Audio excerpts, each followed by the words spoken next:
Eu amo-te, Inês. Amo-te há 3 anos e não aguento mais esconder.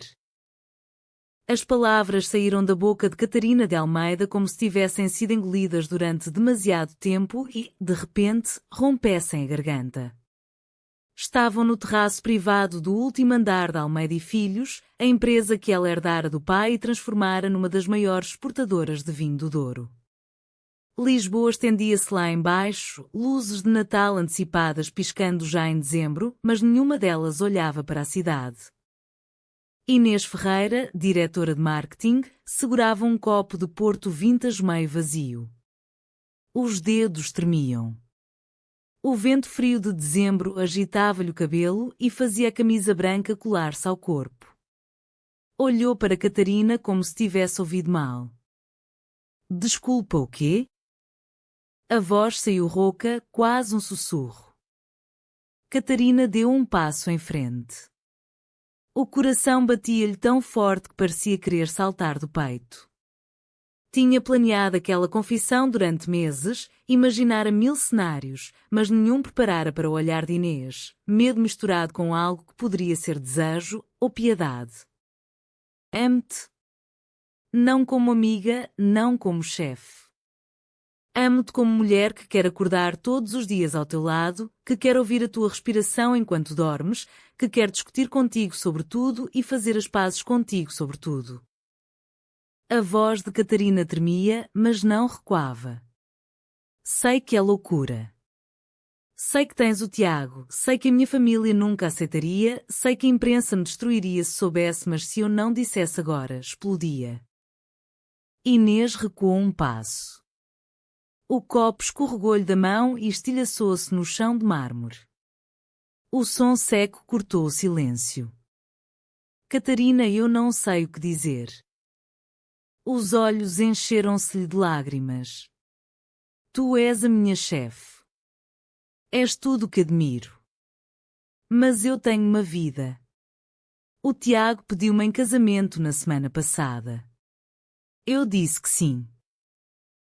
A frase atingiu Catarina como um murro no estômago. Sabia do namoro, claro. Toda a empresa sabia. Tiago era o filho perfeito para qualquer sogra portuguesa, advogado de sucesso, família católica de Cascais, bonito, educado. Mas ouvir a palavra casamento da boca de Inês foi como ver o futuro que imaginara em segredo desfazer-se em fumo. Disse que sim, repetiu Catarina, a voz agora mais baixa, quase perigosa na sua fragilidade. Inês assentiu, mordendo o lábio inferior até sangrar. Eu gosto dele, gosto mesmo. Ele é seguro. É normal. A última palavra saiu como uma acusação contra si própria. Catarina sentiu o chão abrir-se debaixo dos pés. Todo o império que construíra, as vinhas no Douro, as caves no Porto, os contratos em Londres e Nova Iorque, parecia de repente insignificante. Olhou para Inês e viu o conflito estampado no rosto dela. Desejo, culpa, medo, ternura. Normal, repetiu Catarina com um sorriso amargo. E eu sou o quê? A louca que arrisca tudo por um amor que a sociedade portuguesa chama de pecado? Inês aproximou-se, hesitante, e tocou-lhe no braço. O contacto queimou as duas. Não digas isso. Tu és a mulher mais corajosa que conheço. Mas eu não sei se sou capaz de ser tão corajosa quanto tu. Ficaram assim, em silêncio, o vento a uivar entre elas. Lá embaixo, os carros passavam na Avenida da Liberdade, indiferentes ao drama que se desenrolava no topo da cidade. Catarina respirou fundo. Não te peço que decidas agora. Só te peço que não mintas para ti mesma. Se alguma vez sentiste por mim 1/10 do que eu sinto por ti, pensa nisso antes de casares com ele. Inês retirou a mão como se o toque queimasse. Tenho de ir. O Tiago está à minha espera para o jantar de família. Virou-se para a porta de vidro. Antes de entrar, parou. Sem olhar para trás, murmurou: "Boa noite, Catarina." A porta fechou-se com um clique suave. Catarina ficou sozinha no terraço, o coração em pedaços, olhando para os estilhaços do copo no chão como se fossem os restos da sua própria vida. Naquela noite, em casa no Príncipe Real, Catarina não dormiu. Sentada na cama, com uma garrafa de vinho tinto do Douro ao lado, revivia cada segundo da confissão. Chorava em silêncio, mas com uma raiva crescente. Como era possível que, em 2025, ainda tivesse de esconder quem amava? A família Almeida era uma das mais antigas do Porto, católicos praticantes, benfeitores da igreja, amigos de bispos. Se soubessem que a herdeira era lésbica, o escândalo destruiria séculos de reputação. Mas mais do que o medo da família, doía-lhe a ideia de que Inês escolhesse a segurança em vez do amor. Porque Catarina sentia no fundo da alma que Inês também a amava. Nos olhares prolongados nas reuniões, nos toques acidentais nos corredores, nas mensagens tardias sobre campanhas que não precisavam de ser discutidas à meia-noite. Do outro lado da cidade, em Alvalade, Inês deitava-se ao lado de Tiago.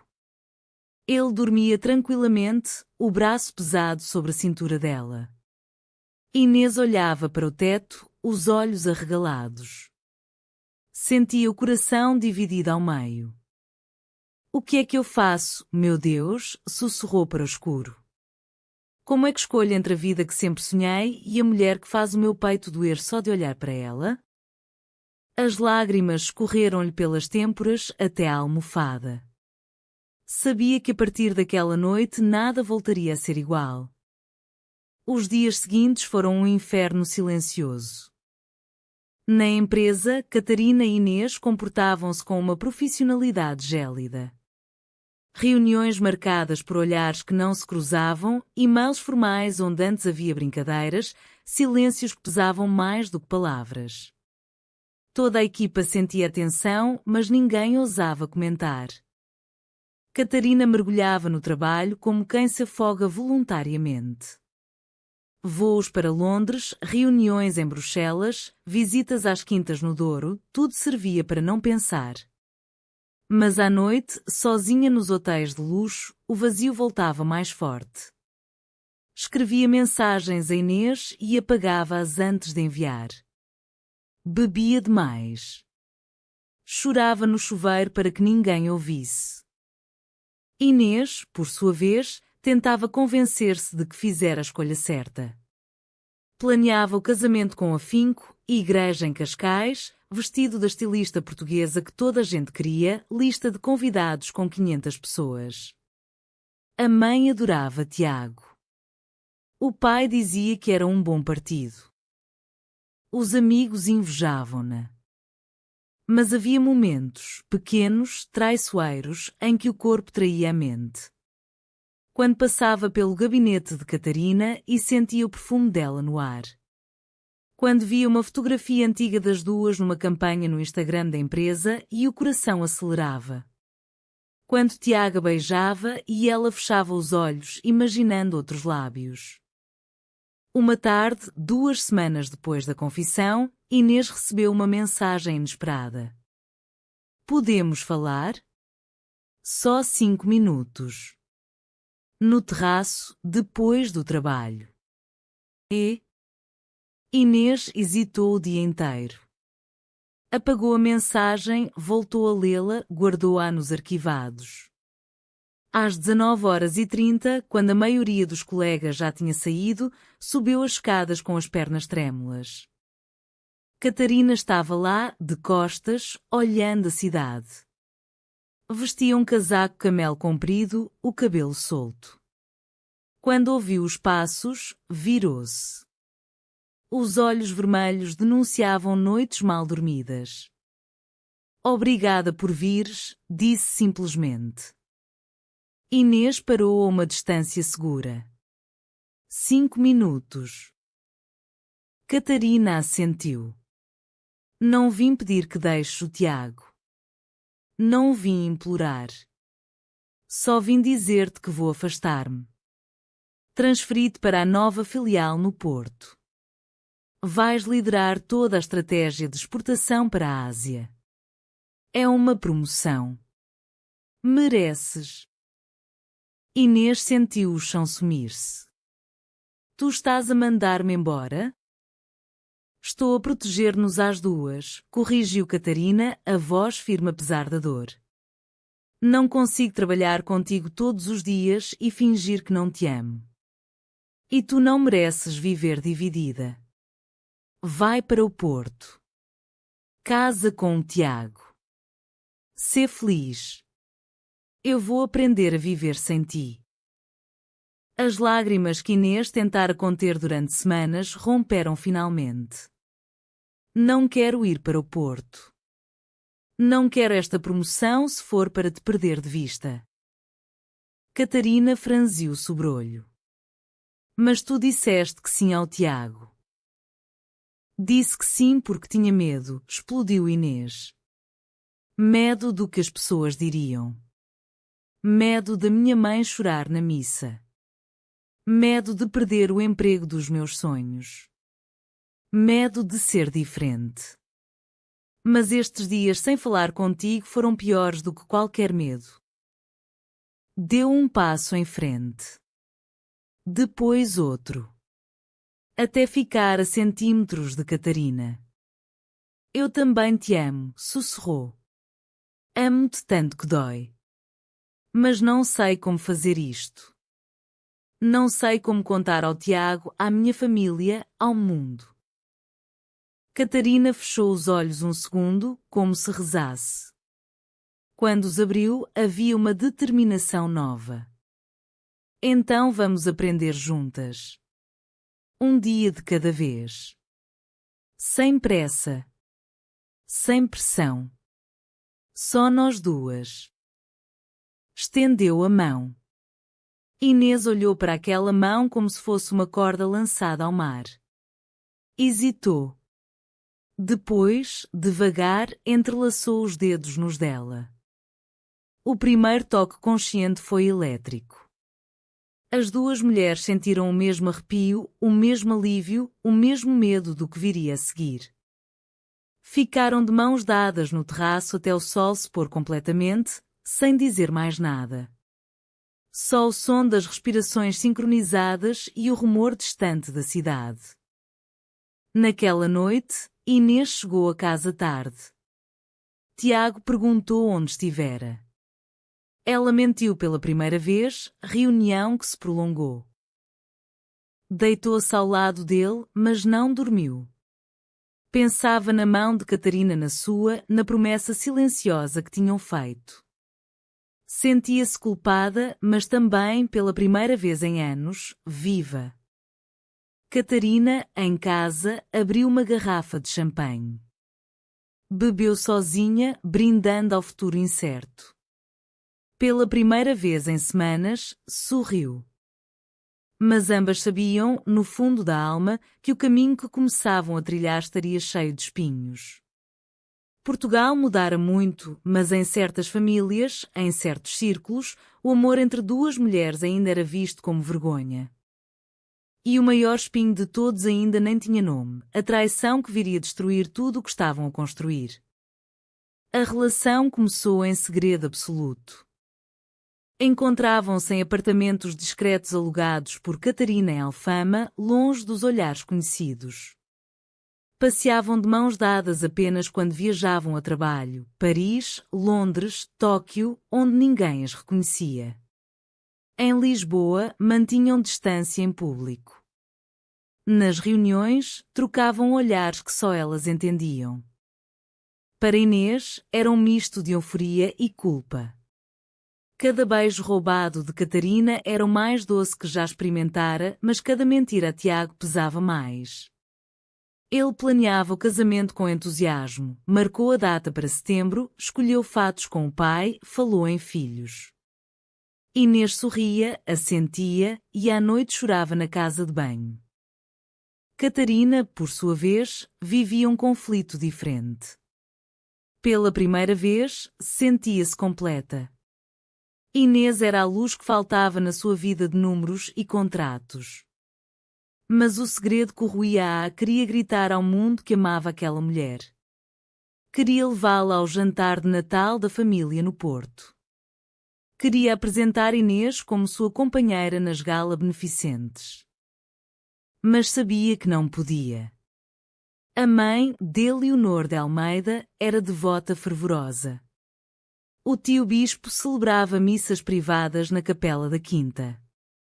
Se soubessem, Catarina perderia não só o amor da família, mas possivelmente o controle da empresa. O conselho de administração era conservador e havia primos à espera de uma fraqueza para tomar o poder. Um dia, em março, tudo mudou. Tiago encontrou uma mensagem no telemóvel de Inês enquanto ela tomava banho. Não vejo a hora de estar contigo em Sintra este fim de semana. Beijo-te onde ninguém vê. E? Tiago ficou paralisado. Leu e releu. Quando Inês saiu da casa de banho, ele estava sentado na cama, o telemóvel na mão, o rosto branco. Quem é C? Perguntou com voz calma demais. Inês sentiu o mundo parar. Uma colega. Colega que te beija onde ninguém vê? Tiago levantou-se. A calma transformou-se em fúria. Há quanto tempo, Inês? Há quanto tempo me enganas? Inês tentou explicar, mas as palavras saíam truncadas. Eu amo-a, desculpa. Não queria magoar-te. Tiago riu-se, um riso amargo e cortante. Amas a Catarina de Almeida? A tua chefe? Meu Deus, Inês, toda a gente vai rir de mim. O noivo traído pela lésbica. A palavra lésbica saiu como veneno. Inês encolheu-se. Não é assim tão simples, murmurou. Para mim é simples. Acabou. Tiago começou a tirar as coisas dele para uma mala. Vou contar a toda a gente. À tua família, à minha, à imprensa se for preciso. Vais ver o que é ser apontada na rua. Inês caiu de joelhos. Por favor, Tiago, não faças isso. Dá-me tempo. Mas Tiago já saíra, batendo com a porta. Na manhã seguinte, a bomba explodiu. Uma página de fofocas anónima no Instagram publicou fotografias granuladas das duas em Sintra, tiradas à distância, mas claras o suficiente. A legenda: CEO bilionária de Almeida e Filhos em romance lésbico com diretora de marketing. Escândalo no mundo dos vinhos. Em poucas horas, a notícia estava em todos os jornais online. Jornal de Notícias: herdeira Almeida envolvida em relação homossexual. Correio da Manhã: traição e paixão proibida no topo da empresa portuguesa. A mãe de Inês ligou aos berros. O pai desligou-lhe o cartão de crédito. Amigos de infância bloquearam-na nas redes. A mãe de Catarina, de Leonor, sofreu uma crise de tensão e foi internada. Catarina enfrentou o conselho de administração numa reunião de emergência. Os primos sorriam por detrás das máscaras de preocupação. A reputação da empresa está em risco, disse o primo Miguel. Os nossos clientes asiáticos são conservadores. Precisamos de estabilidade. Catarina olhou-os nos olhos. A minha vida privada não afeta os números. As exportações cresceram 28% este ano. Mas afeta a imagem de família tradicional que vendemos com o vinho do Douro, retorquiu Miguel. Propomos que tires uma licença sabática até o escândalo acalmar. Catarina recusou. Ou aceitam quem eu sou, ou compro as vossas ações e fico com o controle total. A ameaça funcionou por enquanto. Mas sabia que a guerra estava apenas a começar. Inês, escondida no apartamento de Alfama, chorava sem parar. Sentia-se responsável por tudo. Destruí a tua vida, disse a Catarina quando esta chegou, exausta, ao fim do dia. Catarina abraçou-a com força. Não destruíste. Libertaste-me. Pela primeira vez, posso ser eu mesma. Mas nos olhos de ambas havia medo. O país inteiro parecia virar-se contra elas. Comentários nas redes cheios de ódio. Ameaças anônimas. Jornais à porta da empresa. E o pior ainda estava para vir. Tiago, ferido no orgulho, preparava uma entrevista bombástica onde prometia revelar tudo sobre a sedução da chefe à noiva. A tempestade apenas começava. Os meses seguintes foram uma batalha em várias frentes. Catarina contratou a melhor equipa de comunicação de crise de Lisboa. Lançou um comunicado curto e digno: a minha orientação sexual é parte da minha vida privada. Peço respeito pela minha privacidade e pela da minha companheira. Não mencionou o nome de Inês, protegendo-a. Mas a imprensa não parava. Fotógrafos acampavam à porta de casa das duas. Inês mal saía à rua. Perdeu 10 quilos. Deixou de dormir. Teve crises de ansiedade que a deixavam dobrada no chão do apartamento. Catarina, aparentemente forte, desabava quando estava sozinha. Recebia cartas da mãe a implorar que se curasse, que pensasse na alma. O tio bispo enviou um padre para conversar. Ela recusou-se a receber. Na empresa, as coisas pioravam. Clientes chineses cancelaram contratos. Um distribuidor americano escreveu que preferia marcas com valores familiares tradicionais. As ações caíram 15%. Uma noite, Catarina chegou a casa e encontrou Inês sentada no chão da sala, rodeada de fotografias antigas dela com Tiago. Eu destruí tudo, murmurou Inês. A tua empresa, a tua família, a minha talvez devesse ir embora. Deixar-te em paz.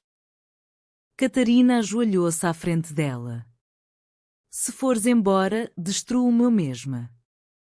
Tu és a única coisa boa que me resta. Beijaram-se com desespero, como quem se agarra a uma boia no meio do naufrágio. Naquela noite, dormiram abraçadas, chorando as duas.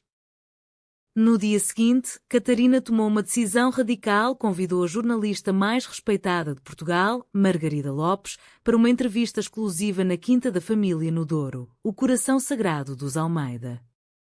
A entrevista foi transmitida em prime time na RTP1. Catarina apareceu serena, vestida de preto simples, sentada na sala das barricas centenárias. Sou lésbica, disse sem rodeios. Amo uma mulher maravilhosa chamada Inês Ferreira. Não escolhi amar assim, tal como não escolhi nascer com olhos castanhos. Mas escolho viver com verdade. Falou da família, da fé católica que a acompanhara desde criança, da dor de ser rejeitada pela mãe. Acredito num Deus de amor, não de ódio. Se a minha mãe não consegue amar a filha que ele criou, o problema não é meu. Falou do país.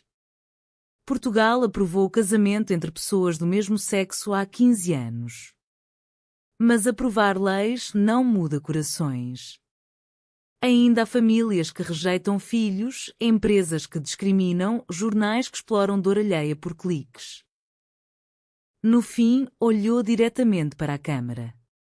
A todas as jovens portuguesas que se sentem sozinhas por amarem outra mulher, vocês não estão erradas. Vocês são suficientes. Um dia, este país vai vos abraçar como mereceis. A entrevista mudou tudo. Nas redes, Catarina Verdade tornou-se trending topic. Milhares de mensagens de apoio. Jovens partilharam histórias.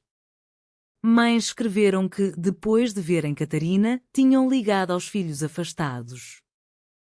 Até de Leonor, no hospital, viu a entrevista. Chorou sozinha no quarto. Não ligou à filha, mas guardou o silêncio. Inês viu a entrevista escondida no apartamento. Chorou de orgulho e medo. Naquela noite, escreveu uma carta longa a Catarina e deixou-a na mesa. Tenho tanto orgulho de ti. Mas não sei se sou tão forte. Preciso de tempo para curar as feridas que causei. Vou para a casa dos meus tios no Algarve uns tempos. Não é adeus. É só respirar. Amo-te mais do que alguma vez poderei dizer. Quando Catarina leu a carta, sentiu o coração partir-se outra vez. Mas respeitou. Deixou Inês ir. Os meses de verão passaram em solidão para ambas. Catarina lutava para salvar a empresa. Viajava, negociava, reconquistava clientes um a um. Aos poucos, as ações recuperaram. Alguns distribuidores voltaram, impressionados com a coragem dela. Inês, no Algarve, trabalhava numa pequena associação LGBT local. Ajudava jovens rejeitados pelas famílias. Pela primeira vez, sentia-se útil para além de campanhas publicitárias. Escrevia cartas longas a Catarina, que esta guardava como tesouro. Em setembro, a data do casamento que nunca aconteceu, Inês voltou a Lisboa. Bateu à porta do apartamento de Catarina à meia-noite. Quando Catarina abriu, as duas olharam-se em silêncio. Tinham emagrecido, os olhos marcados pela dor, mas havia uma nova força nelas. Inês falou primeiro. Voltei. Se ainda quiseres, quero tentar de verdade. Em público. Sem segredos. Catarina puxou-a para dentro e fechou a porta. Abraçaram-se como se o mundo pudesse acabar ali. Mas o destino reservava ainda uma última prova. A reconciliação foi doce, mas frágil. Decidiram viver juntas no apartamento de Catarina, no Príncipe Real. Pela primeira vez, saíam à rua de mãos dadas em Lisboa. Algumas pessoas olhavam, poucas comentavam. A maioria simplesmente seguia a vida. Inês começou terapia. Catarina acompanhava às sessões quando podia. Falavam abertamente sobre o trauma, a culpa, o medo. A empresa estabilizou. Catarina promoveu uma campanha nova, vinho do Douro, feito com amor, bebido com liberdade. As garrafas traziam um pequeno arco-íris discreto no contrarótulo. As vendas explodiram na Europa e América do Norte. Mas nem tudo era paz. De Leonor, a mãe de Catarina, continuava sem falar com a filha. Mandava apenas postais no Natal e no aniversário, com frases bíblicas sobre arrependimento. Tiago, depois da entrevista bombástica que deu ao Correio da Manhã, perdeu credibilidade profissional. Clientes abandonaram o escritório dele, tornou-se amargo, bebia demais. Uma noite, enviou mensagens ameaçadoras a Inês: vais pagar pelo que me fizeste. Catarina apresentou queixa. Tiago foi advertido pela polícia. Em novembro, chegou a maior prova de todas. De Leonor sofreu um AVC grave. Internada nos cuidados intensivos do Hospital de São José, os médicos diziam que eram as últimas horas. Catarina voou do Porto, onde estava em colheita, diretamente para Lisboa. Chegou ao hospital de roupa de trabalho, botas cheias de terra do Douro. No quarto, apenas a mãe ligada a máquinas e o primo Miguel, que controlava as visitas. Ela não quer ver-te, disse Miguel friamente. Disse que preferia morrer a ver a filha pecadora. Catarina sentiu o mundo desabar. Ela é a minha mãe. deixa-me entrar. Discutiram no corredor. Enfermeiras intervieram. Finalmente, Catarina entrou. Deleonor estava consciente, mas fraca. Olhos fechados. Quando sentiu a mão da filha na sua, abriu-os lentamente. Mãe, vim despedir-me. Amo-te. Sempre te amei. A voz de Catarina quebrava. Deleonor olhou há longo tempo. Lágrimas escorreram-lhe dos olhos. Eu falhei contigo, sussurrou. Tive medo do que os outros diriam. Medo do inferno. Mas vendo-te agora, tão forte percebo que o inferno foi eu viver sem ti. Catarina chorou como criança. Perdoa-me, filha. Quero conhecer a tua Inês. Quero tentar. Foram as últimas palavras coerentes. Na madrugada seguinte, Deleonor partiu em paz, com a mão de Catarina na sua. O funeral foi um evento nacional. Metade do Porto compareceu. Catarina, de preto rigoroso, caminhou de cabeça erguida, Inês ao seu lado, de mãos dadas. A imagem das duas, de luto mas unidas, correu o mundo. Jornais internacionais falaram da herdeira portuguesa que mudou um país. Miguel tentou contestar o testamento, mas Deleonor, numa última carta escrita dias antes do AVC, deixara tudo claro. Catarina era a única herdeira e pedia à família que aprendesse a amar como Jesus amou. A família dividiu-se. Alguns primos afastaram-se para sempre. Outros, lentamente, começaram a aproximar-se. No Natal seguinte, Catarina e Inês organizaram um jantar na Quinta do Douro. Convidados, a mãe de Inês, que, depois de meses de terapia familiar, aceitara a filha, alguns primos mais novos, amigos verdadeiros, e a equipa da Associação LGBT do Algarve. Pela primeira vez, havia risos na casa secular dos Almeida sem medo nem segredos. Inês, ao piano, tocou uma melodia triste e bela de fado menor. Catarina cantou em voz baixa, olhando-a nos olhos. No fim do ano, anunciaram publicamente noivado. Não haveria casamento religioso, ainda não se sentiam prontas para isso, mas uma cerimónia civil íntima na quinta, com as vinhas como testemunhas. A notícia foi recebida com aplauso generalizado. Até o Presidente da República enviou felicitações. Setembro chegou com calor dourado no Douro. A quinta estava engalanada com flores brancas e buganvílias cor-de-rosa. Mesas longas sob as pergolas. Barris antigos serviam de apoio para velas. O cheiro a mosto pairava no ar. Cerca de 100 pessoas, família escolhida não apenas de sangue, assistiam à cerimónia. Catarina vestia um fato branco impecável, feito à medida em Lisboa. Inês, um vestido fluido de linho cru com bordados manuelinos, simples e elegante. Trocaram votos escritos por elas mesmas. Catarina falou primeiro, voz firme mas emocionada. Inês, prometo-te que nunca mais esconderemos quem somos. Prometo lutar contigo todos os dias para que o amor seja sempre mais forte do que o medo. Tu ensinaste-me que coragem não é não ter medo, é amar apesar dele. Inês, lágrimas nos olhos, respondeu. Catarina, tu foste a minha bússola quando me perdi. Prometo-te que, mesmo nos dias mais escuros, escolherei sempre voltar para ti. Obrigada por me mostrares que a família verdadeira é aquela que escolhemos amar.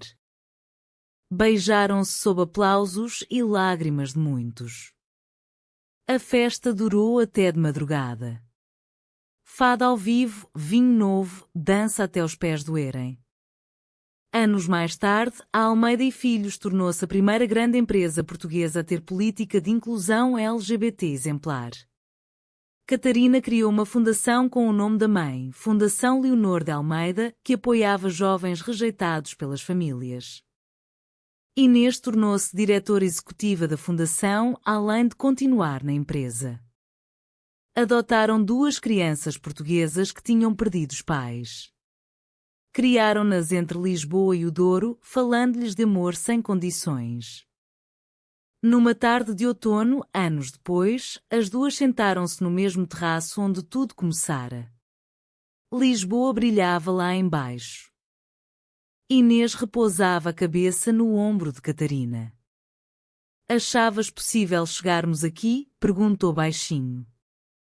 Catarina sorriu, beijando-lhe a testa. Não. Mas o amor tem este poder estranho de abrir portas que julgávamos trancadas para sempre. Olharam o pôr do sol em silêncio. O vento trazia o cheiro do mar distante. Portugal mudara um pouco por causa delas. Mas, mais importante, elas tinham mudado. E isso bastava.